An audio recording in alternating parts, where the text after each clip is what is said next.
Hi, I'm Amy Eds with Sewing for Lives, and I'm going to demonstrate kids masks. This is my pattern, and we have size small and size medium. And what I love about these is they have these adjustable ear loops, which, you know, I've done adjustable ear loop patterns before, but what I added to this one was this back strap so that it can hang around their neck. So I'll show you. You can put it on like this, and then the kids can easily stick it on their ears and then adjust it to their size. And then when they need to take it off for lunch or whatever else, it's just right there. They don't lose it. So that's what I'm loving about this design. And with the adjustable ear loops, you have a variance of sizes and ages that the same mask will fit. Alright, so I've already sewn the first one, and we do a 1/4 inch stitch. And I wanted to have this on here because when I sew masks, I do chain stitching. And if you're not sure what that is, I have a video, and it's on sewingforlives.com. It is the main basic mask, and it will show chain stitching where you sew several masks in a row. So the thing that I love about this is when I start and stop, I don't have a string that can pull. And it just makes it move a lot smoother, and your thread will not jam up as much. Okay, so what we're going to do is we're doing a 1/4 inch stitch, and then we need to leave an opening to be able to turn this right side out. And so I like to use, this is just a business card, just to remind me, because sometimes I forget. So you don't need to use it, but you can, and I just jump over. That helps us leave our little opening. It's just a couple inches. And then I continue stitching, and every time you start and stop stitching, you're going to need to back stitch. Okay, so I'm just finishing up the bottom of the small mask, and then I leave it right in place, lift up my presser foot, and start my medium. And you don't even have to lift your presser foot. And back stitch when you start and stop, 1/4 inch stitch, and just sew that right along. Okay, so I've sewn the bottom a 1/4 inch, and the top 1/4 inch stitch, and then I skipped this part, so go ahead and clip this, clip my threads right there, pull this little card out. And then we're going to add our ear loops. Now, to do the adjustable ear loops with the necktie, we just do these gigantic ear loops. These are both 15 inches long, and it's t-shirt yarn. And t-shirt yarn is our favorite thing to use. It's my favorite thing to use. And I love it because it is way softer on the ears. So elastic pulls and is not soft on the ears at all. And especially with kids wearing these in school all day, elastic's going to get very tiring on their ears. So stick this in, and t-shirt yarn is super soft, way softer than elastic, and it doesn't pull tight. So I'm going to go ahead and just stitch that. So I put both ends in there, 1/4 inch.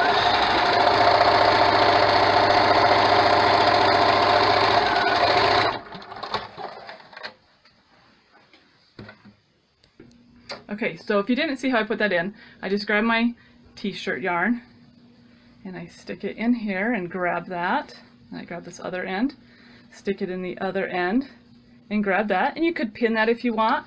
Lots of people love these. I love these little hair clips just to hold things in place. And then go ahead and get started. And this is why I love chain stitching, is because what's happening right now, my threads are in the way.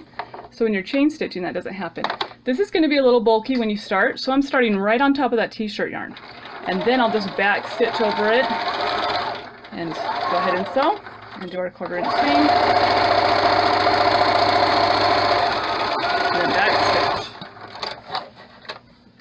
And now we just have to turn this right side out. So get that turned right side out. When you see those little loops, you can pull on those. And we are ready to get this pressed and get the pleats ready. Okay, so now we're just going to press this. Here's our little opening. So you want it, just press that at a 1/4 inch so it just lines up and matches. And then right here, here's your sides where your pleats are going to be, and I just kind of grab that and pinch that so you have a nice straight line, and press that, flip around, do the other side, and get it all nice and flat. Okay, so we're going to do pleats. We're going to do 3 pleats on this. You could do 2, but they need to be really deep if you're going to do 2. Your goal when this is done is for your mask to be 2.5 inches wide on the side. So to do the 3 pleats, I have a couple little tricks. So this one I'm going to show you. You press this right in half. And then because it's a child's mask, on my adult one I do this a little bit differently. We're going to fold the bottom half up to that middle. And then the top we're going to fold about halfway up to that middle. So you've got about an inch there, and it does not have to be exactly that. But the reason for this, now we're going to flip this, is this top pleat will be just a little bit shorter from here to here, which makes it fit around their noses a little bit better.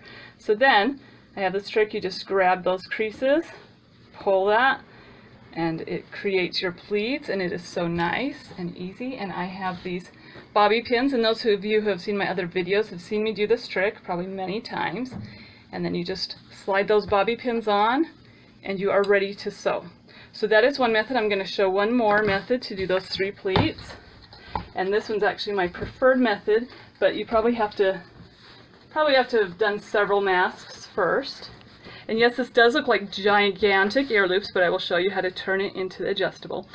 Okay, so now for this method, I have these straps I've tied onto my ironing board. And then you kind of, in your eyes, think, okay, I'm slitting this in half, and basically cutting it in 4s. Pinch it, fold. Pinch it, fold, pinch it, fold. And then you just kind of push it down with your hand, and then take your iron and iron that. Then take your bobby pins, if you have bobby pins or whatever you want to use, and just slide this up. And actually, then I would press my next one, and then when I pull this out, after it's cooled, I would slide on my next bobby pin, and it is ready to sew. Okay, now this is the size small. This size small, you're only going to have 2 pleats. So I have a trick for that one as well. You're going to fold it. So you fold this one in half. Get a little line there. Then you're going to take the top part of your mask and fold it to that center line. And then you're going to take the bottom and fold it over. So your bottom is going to look a little bit thicker than your top, but that's because you're doing 2 pleats rather than 3, so you're not splitting this the same. So then I have, this is the bottom, this is the top. I've got my pleat right here where I'd press that. I'm going to fold that, and then I'm going to pinch that and fold this to that center line.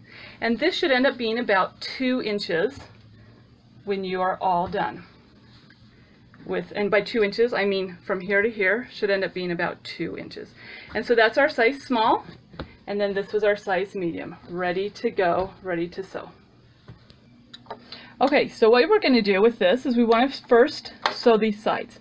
And I'm going to move my needle over to the side, so I'm going to get 1/8 of an inch stitch. And I could center it, but I've said before in another video, these are your feed dogs. This is what feeds your fabric through. So I like to have my entire mask on the feed dogs because it's so thick with the pleats it struggles a little bit.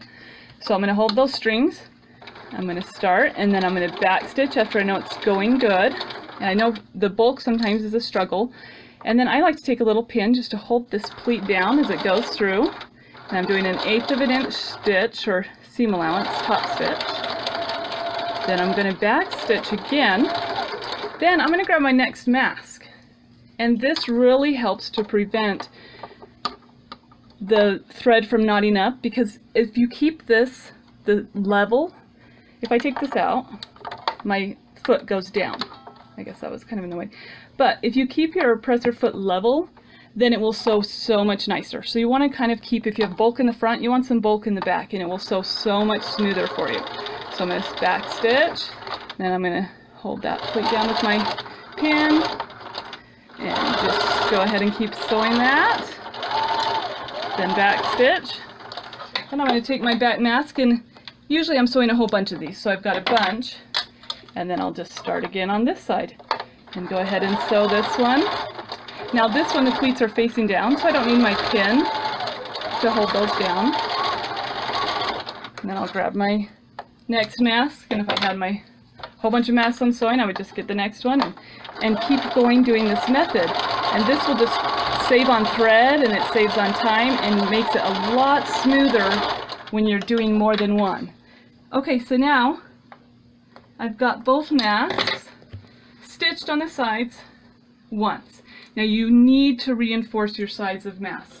These masks are going to be moved, and that little thread will break easily if it's not stitched twice. So now what we're going to do is sew around the whole mask. So now we'll take this, and this time I'm going to put my foot back in the center, and I'm just going to go ahead and top stitch right along the edge of this entire mask. go along, and when I get to the corner, I leave my needle down and I pivot. I'll clip off this other mask, and then I go along.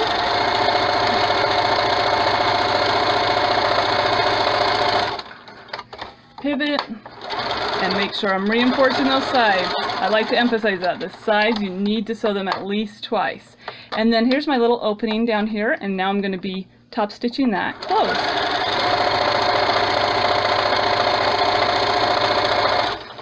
And then when I get to the end here, I kind of pull my t-shirt yarn out of the way and get started right there with my next one before even cutting that off. And then I don't get a big knot or anything as I stop and start. And I would just move on with my next one and then turn and keep moving.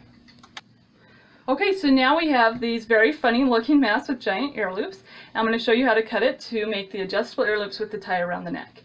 So you're going to take the top, so the pleats always face down. So if you didn't know that, pleats go down. So you could wear it either way, but your pleats want to go down so that dust and stuff doesn't get caught in them.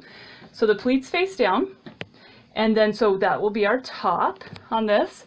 And I'm going to measure 4.5 inches here and cut that, and 4.5 inches on this one. 1, 2, 3, 4.5, and cut that.